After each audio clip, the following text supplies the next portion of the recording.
देश में आम चुनाव खत्म होने के बाद चारों ओर खुशी का माहौल था। मोदी समर्थक इसलिए खुश थे कि उनकी सरकार तीसरी बार बन रही है। राहुल बाबा इसलिए खुश थे कि उन्हें उम्मीद से ज्यादा सीटें मिल गई हैं। हालांकि वो 100 का आंकड़ा भी छू नहीं पाए थे।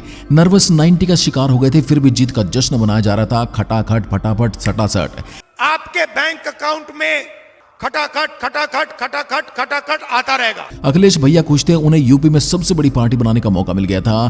ठकाठक ठकाठक ठकाठक लालू जी के दोनों सुपुत्र भी बोल ही रहे थे। ममता दीदी भी खुश थी और गा रही थी, हम्बा हम्बा रंबा रंबा कंबा कंबा। चुनाव आयोग खुश था कि अभी तक किसी ने रोना धोना नहीं किया। बहुत दिन हो गए हैं। ईवीएम भी खुश थे कि इस बार अग्नि परीक्षा नहीं देनी पड़ेगी। मतलब सब कुछ शांति से हो गया। लेकिन कहानी में ट्विस्ट अभी बाकी है। जहां कांग्रेस जीत की खुशी मना रही थी, वहीं कांग्रेस का गारंटी कार्ड लेकर महिलाएं कांग्रेस के दफ्तर पहुंचने लगी फटाफट फटाफट फटाफट, क्योंकि उनको वहां मिलने थे 8,500 रुपए हर महीने। खटाखट खटाखट खटाखट जैसे ही नए नए नेताजी बने लोग दफ्तर पहुंचने लगे फटाफट फटाफट फटाफट। लोग गारंटी कार्ड लेकर पहुंचने लगे उनके दफ्तर और पैसे मांगने लगे सटासट सटासट सटासट। जब पैसे नहीं मिले तो दफ्तर में पत्थर से उठाकर कर दी भटाभट भटाभट भटाभट। अब ये गारंटी कार्ड का जिन्न चिराग से बाहर तो आ गया था, पर जा नहीं रहा था वापस। फटाफट फटाफट फटाफट अब चारों ओर समर्थक लठ लिए घूम रहे थे गारंटी कार्ड के साथ। अब इनको समझाने से तो मान नहीं सकते थे, क्योंकि गारंटी कार्ड था फर्जी और लोगों का गुस्सा था असली। अब इस आफत से पीछा कैसे छुड़ाया जाए, इसके लिए अचानक से याद आया एक बार फिर से ईवीएम को टारगेट करो और लोगों का ध्यान इधर से उधर भटकाओ और लोगों को समझाओ कि हम तो जीते ही नहीं, हमारे साथ तो चीटिंग हो गई है। जो वोट आपने हमें दिया था वो तो हम तक पहुंचा ही नहीं, इसलिए अब हम आपको पैसे नहीं दे पाएंगे। खटाखट खटाखट खटाखट। पर इतने दिनों के बाद सवाल उठाएं तो लोग समझ जाते हैं कि झूठ बोल रहे हैं। इसलिए दिमाग लगाया गया कि हम भारत के लोग फटाफट वही बात मान लेते जो अंग्रेज कहता है। इसलिए चुनाव के इतने दिनों बाद कोई अंग्रेज, खासकर वो जिसका टेक्नोलॉजी की फील्ड में कोई योगदान रहा हो, तो वो मिल जाए और कुछ कह दे तो भैया बात बन जाए सटासट सटासट सटासट। तो फिर मिल गए एलन भैया और मान भी गए फटाफट।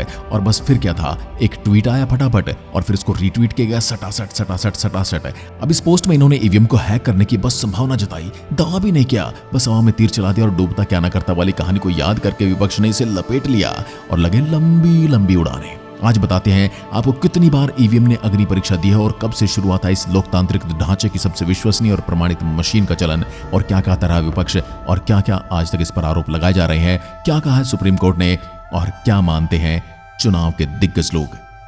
जून 1977 का वक्त था जब देश के मुख्य चुनाव आयुक्त बनाए गए श्यामलाल शक्कर पोलिंग बूथ लूटे जाने से उन्हें आइडिया आया कि देश में आम चुनाव भी इलेक्ट्रॉनिक तरीके से हों।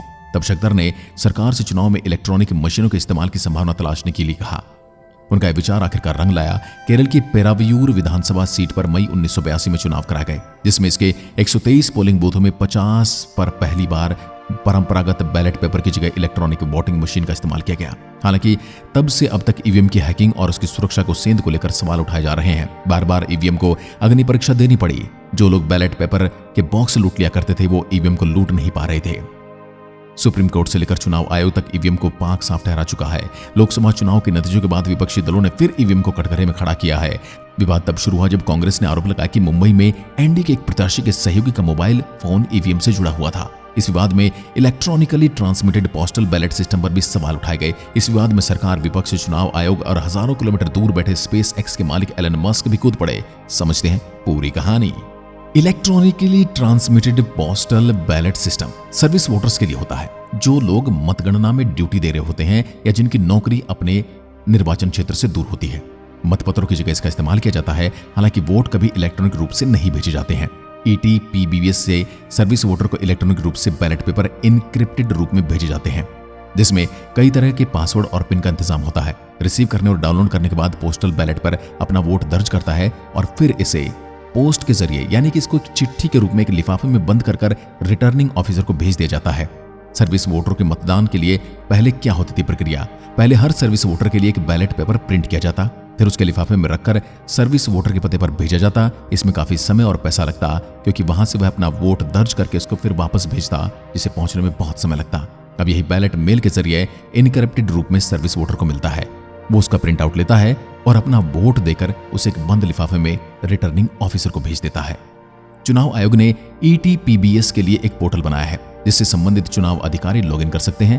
पोर्टल पर लॉगिन करने के लिए रिटर्निंग ऑफिसर संबंधित चुनाव अधिकारी के रजिस्टर्ड मोबाइल नंबर पर एक OTP भेजता है। उसके बाद returning officer password protected postal ballot संबंधित निर्वाचन क्षेत्र के लिए तैयार करता है, जहां इसे डाउनलोड कर लिया जाता है। इसके बाद वहां इसे संबंधित सर्विस वोटर को भेज दिया जाता है। पोस्टल बैलेट की गणना ईवीएम से पहले की जाती है। पोस्टल बैलेट की गणना ईवीएम से पहले होती है। काउंटिंग से पहले बैलेट पेपर के लिफाफे पर लिखे यूनिक सीरियल नंबर्स का मिलान किया जाता है, उन्हें स्कैन किया जाता है ताकि कोई भी फॉर्म डुप्लीकेट ना हो। इसके बाद काउंटिंग ऑफिसर ETPBS में लॉगिन करता है। आप इस पूरी प्रक्रिया को समझिए। रिटर्निंग ऑफिस आता है, सर्विस वोटर के लिए EPB और EPB पिन जनरेट करता है। EPB पिन रिकॉर्ड ऑफिसर के पास जाता है, EPB यूनिट ऑफिसर के पास जाता है। दोनों इसे डाउनलोड कर लेते हैं, रिकॉर्ड ऑफिसर और यूनिट ऑफिसर। यहां से दोनों ऑफिसर EPB पिन और EPB सर्विस वोटर को भेज देते हैं। अब वोटर इसे डाउनलोड कर लेता है, प्रिंटेड पोस्टल बैलेट खोलेगा और उस पर अपना वोट दर्ज कर देगा। वोट के बाद सर्विस वोटर्स बैलेट को संबंधित रिटर्निंग ऑफिसर को भेजेगा। यानी कि यहां पर मतदाता अपना फॉर्म को डाउनलोड कर लेता है, उस पर अपना वोट दर्ज करता है और उसको एक बंद लिफाफे में कर रिटर्निंग ऑफिसर को भेज देता है। रिटर्निंग ऑफिसर मतगणना केंद्र पर बैलेट रिसीव कर लेता है। इसके बाद इसकी स्कैनिंग की जाती है ताकि पता किया जा सके ये डुप्लीकेट तो नहीं है या एक ही सीरियल नंबर पर 2 वोट तो नहीं आए हैं। वहां पर स्कैनिंग में इसको बिल्कुल क्लियर कर लिया जाता है। अगर वोट रिजेक्ट हो जाता है तो उसको रिजेक्ट कर दिया जाता है और अगर यह सही निकलता है तो इसको गणना में शामिल कर लिया जाता है। चुनाव आयोग ने 2017 में ऐसे ही आरोपों के जवाब में एक प्रेस रिलीज कर यह कहा था कि ईवीएम कंप्यूटर कंट्रोल नहीं है, ये महज एक मशीन है जो इंटरनेट या किसी नेटवर्क से कभी नहीं जुड़ी होती। ऐसे में रिमोट डिवाइस से ईवीएम को हैकिंग नहीं किया जा सकता। पूर्व मुख्य चुनाव आयुक्त SY कुरैशी भी अलग अलग मीडिया प्लेटफॉर्म पर ईवीएम में हैकिंग की बात को बेबुनियाद करार दे चुके हैं। दिल्ली यूनिवर्सिटी में प्रोफेसर और चुनाव विश्लेषक राजीव रंजन गिरी कहते हैं कि पहली बार 1982 में ईवीएम का इस्तेमाल होना शुरू हुआ था। तब से अब तक करीब 42 साल हो चुके हैं। हालांकि इस दौरान ईवीएम को कम से कम 42 बार अग्नि परीक्षा भी देनी पड़ी है। बार बार ऐसे आरोपों या सवालों से संवैधानिक संस्थाएं कमजोर होती हैं। यह रुकना चाहिए क्योंकि देश अब बैलेट पेपर से चुनाव कराने के लिए पीछे लौटने के लिए तैयार नहीं है। 2019 में विपक्ष के ईवीएम की हैकिंग के आरोप का जवाब देने के लिए पोल पैनल का गठन किया गया। तब पोल पैनल ने अपनी रिपोर्ट में कहा था कि ईवीएम टेम्पर प्रूफ है। इसे छेड़छाड़ तभी संभव है जब इस तक फिजिकली पहुंचा जा सके और ईवीएम की सीलिंग प्रोसेस को रोका जाए। हैदराबाद में मौलाना आजाद उर्दू यूनिवर्सिटी में प्रोफेसर और CSDS से जुड़े निशिकांत कोलगे के अनुसार ईवीएम में छेड़छाड़ किसी भी सूरत में संभव नहीं है। इसके पीछे बड़ी वजह यह है, इसे किसी इंटरनेट या वाईफाई से कनेक्ट नहीं किया जा सकता। इसे बेवजह का मुद्दा बना जाता है। सुप्रीम कोर्ट और चुनाव आयोग भी इसे कई बार हरी झंडी दे चुके हैं। ETPBS सिस्टम में न तो छेड़छाड़ हो सकती है और न इसमें दर्ज वोटों को बदला जा सकता है। इसमें किसी फोन या OTP से छेड़छाड़ संभव नहीं। Nishikant Kolge, CSDS professor, Mannu, Hyderabad.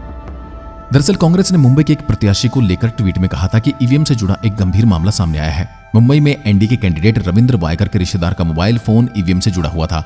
NDA के इस कैंडिडेट की जीत सिर्फ 48 वोट से हुई थी। ऐसे में सवाल है कि आखिर एनडीए के कैंडिडेट के रिश्तेदार का मोबाइल ईवीएम से क्यों जुड़ा था?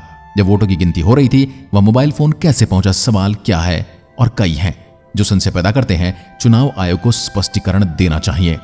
इसके जवाब में चुनाव आयोग ने क्या कहा है?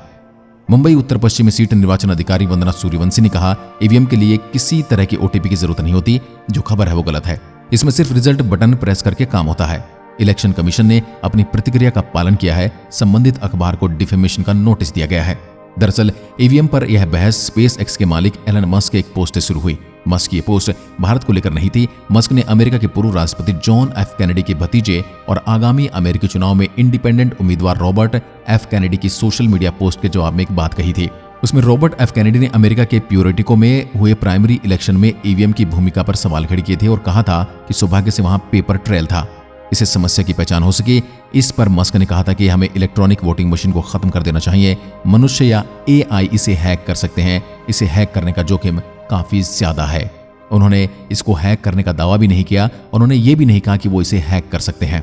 इसके जवाब में पूर्व केंद्रीय मंत्री राजीव चंद्रशेखर ने मस्क के बयान का विरोध करते हुए पलटवार किया। उन्होंने कहा कि इस बयान में कोई सच्चाई नहीं है। ईवीएम में कोई कनेक्टिविटी नहीं, कोई ब्लूटूथ नहीं, वाईफाई नहीं, इंटरनेट नहीं, कोई रास्ता नहीं। फैक्ट्री प्रोग्राम किए गए इसे कंट्रोल करते हैं जिन्हें फिर से प्रोग्राम नहीं किया जा सकता। इलेक्ट्रॉनिक वोटिंग मशीन को अच्छी तरह से डिजाइन किया गया है जैसे कि भारत ने किया है। ईवीएम हैक करने की आशंका अमेरिका समेत दूसरे देशों में हो सकती है जहां इंटरनेट से जुड़ी वोटिंग मशीन बनाने के लिए स्टैंडर्ड कंप्यूटिंग प्लेटफॉर्म का इस्तेमाल किया जाता है। हालांकि मस्क ने चंद्रशेखर की पोस्ट पर जवाब देते हुए कहा, कुछ भी हैक किया जा सकता है। कांग्रेस नेता राहुल गांधी ने कहा कि भारत में ईवीएम एक ब्लैक बॉक्स की तरह है जिसकी जांच करने की अनुमति किसी को भी नहीं है। हमारे देश की चुनावी प्रक्रिया की पारदर्शिता पर गंभीर सवाल खड़े हो रहे हैं। जब संस्थाओं में जवाबदेही की कमी होती है तो लोकतंत्र एक दिखावा बन जाता है और धोखाधड़ी का शिकार हो जाता है। अखिलेश यादव ने ईवीएम को लेकर कहा कि कोई टेक्नोलॉजी समस्या को दूर करने के लिए होती है, अगर वही मुश्किलों की वजह बन जाए तो इसका इस्तेमाल बंद कर देना चाहिए। अखिलेश पहले भी ईवीएम को लेकर सवाल खड़े कर चुके हैं। अखिलेश ने कहा, आज जब विश्व के कई चुनावों में ईवीएम को लेकर गड़बड़ी की आशंका जताई जा रही है तो दुनिया के जाने माने टेक्नोलॉजी एक्सपर्ट्स ईवीएम में हेराफेरी की खतरे की खुलेआम चुनौती दे रहे हैं, तो फिर ईवीएम के इस्तेमाल की जिद के पीछे की वजह क्या है, ये बात भाजपाई साफ करें। आगामी सभी चुनाव बैलेट पेपर से कराने की मांग को लेकर हम फिर दोहराते हैं। अब हमें विदेशी ईवीएम और अपनी ईवीएम में फर्क समझने की जरूरत है। विदेशी ईवीएम इंटरनेट से कनेक्टेड होती हैं, उनको एक सेंट्रलाइज कनेक्शन से जोड़ा जाता है, जबकि हमारे यहाँ हर ईवीएम इंडिपेंडेंट होती है, न यह ब्लूटूथ से जुड़ती है, न इंटरनेट से जुड़ती है और न ही वाईफाई से। इसे किसी भी डिवाइस से कंट्रोल नहीं किया जा सकता। अब आपको क्या लगता है कि विपक्ष अपना सिर्फ 8500 वाली कहानी से ध्यान हटाने के लिए ईवीएम पर सवाल खड़े कर रहा है, या सच में ईवीएम में गड़बड़ी होने की गुंजाइश है? कमेंट में लिखकर जरूर बताइएगा।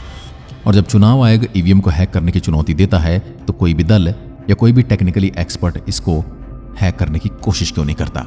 आज की वीडियो में बस इतना ही। जय हिंद, जय भारत।